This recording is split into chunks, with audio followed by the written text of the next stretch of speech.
You brought the police over my lawn? You refuse compliance. It's my property. Not like this. It started with a complaint about weeds.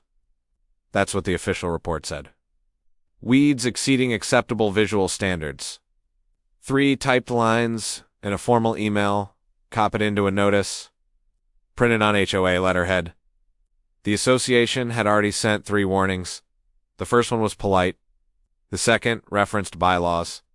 The third included a highlighted section and a deadline. Then came the fine. Then another fine.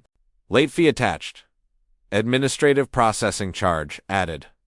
He didn't pay, not because he couldn't afford it, because he refused to validate it. To him, paying the fine meant admitting the grass was a mistake, and he didn't believe it was. His lawn wasn't dead. It wasn't filled with trash or broken furniture.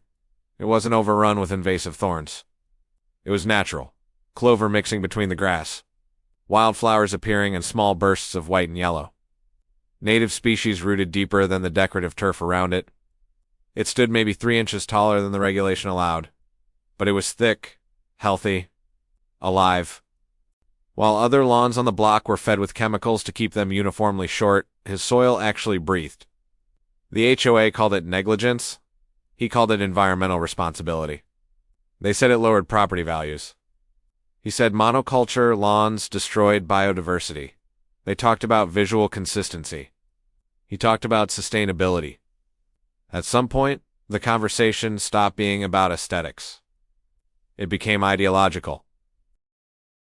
When the fines went unpaid, the board escalated.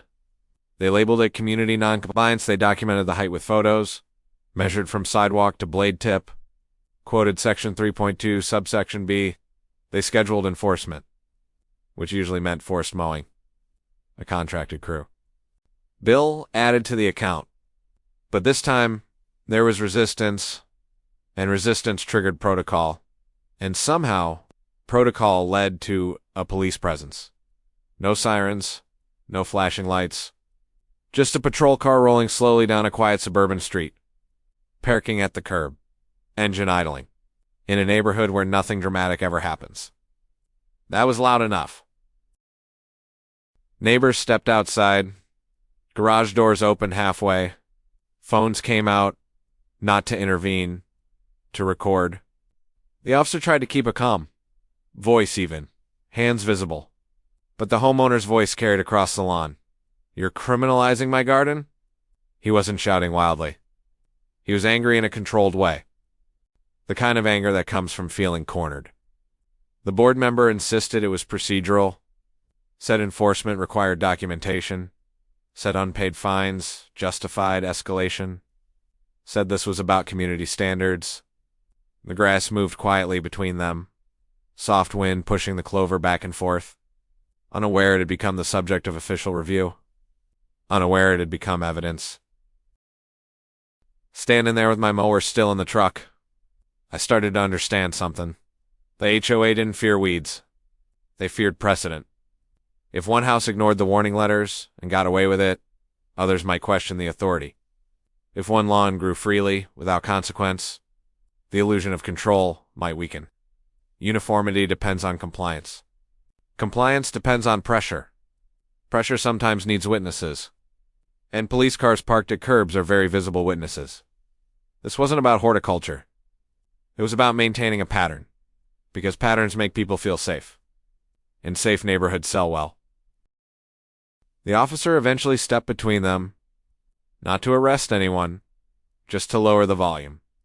He explained it wasn't a criminal matter, that he was there to prevent escalation, that it was civil. The word hung in the air, civil, as if that meant harmless. The homeowner refused to authorize forced mowing, said they'd have to take him to court. The board member warned of liens, of compounding fees, of legal consequences. The neighbors watched silently. No one applauded, no one supported, but no one told him to cut it either. And sometimes silence is its own form of tension. In the end, no one was arrested. No one was fined that day. The officer left. The patrol car rolled away. The board member gathered his clipboard and walked back to his vehicle. Engines faded. The lawn remained, still taller than allowed, still greener than most, still standing as a quiet challenge to the rules printed on laminated paper. But something had shifted. The street no longer felt perfectly aligned. There was a crack in the symmetry, a question hanging in the air. If grass can require police presence, what else can? The HOA measures lawns in inches. But power isn't measured in inches. It's measured in how far authority is willing to go to preserve uniformity, and how far someone is willing to stand still for something they believe in.